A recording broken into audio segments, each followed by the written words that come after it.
একটা ঘন জঙ্গলের মাঝখানে ছিল একটা বড় পুকুর। সেই পুকুরে থাকতো অনেকগুলো কুমির। প্রতিদিন তারা সেখানে রোদ পোহাতো, পানিতে খেলতো আর শিকার এলে অল্প স্বল্প খেয়ে নিত।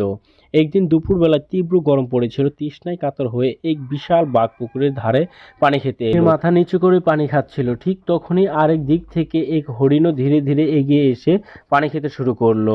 বাঘটা হরিণকে দেখে রাগে চোখ লাল করে উঠল। সে ভাবলো, এই তো আমার খাবার। মুহূর্তের মধ্যে বাঘটি ঝাঁপিয়ে পড়ল হরিণের ওপর। হরিণ আতঙ্কে ছটফট করতে লাগলো আর দুইজনের লড়াইয়ে পুকুরের জল ছিটকে চারদিকে পড়তে লাগলো। এই শব্দে পাশে থাকা এক কুমিরের দৃষ্টি পড়ে গেল। কুমির দেখলো বাঘ আর হরিণ তার এলাকার সামনে লড়াই করছে। কুমির ক্ষিপ্ত হয়ে পানির মধ্য থেকে উঠে এসে হঠাৎ করে বাঘের পিছনে দিকে বড় মুখ করে জোরে কামড় বসিয়ে দিল। হঠাৎ আক্রমণে বাঘ ব্যথায় চিৎকার করে উঠল। হরিণকে ছেড়ে দিয়ে কুমিরের দিকে ঘুরে দাঁড়ালো। এবার বাঘ কুমিরের ভয়ঙ্কর ভাবে কামড়ে ধরল। দুজনের মধ্যে শুরু হলো তুমুল লড়াই। পুকুরের পানি ফেনা হয়ে উঠল চারদিকে। ভয়ঙ্কর শব্দ ছড়িয়ে পড়ল। হরিণটি সুযোগ পেয়ে দ্রুত জঙ্গলের ভেতর পালিয়ে গেল।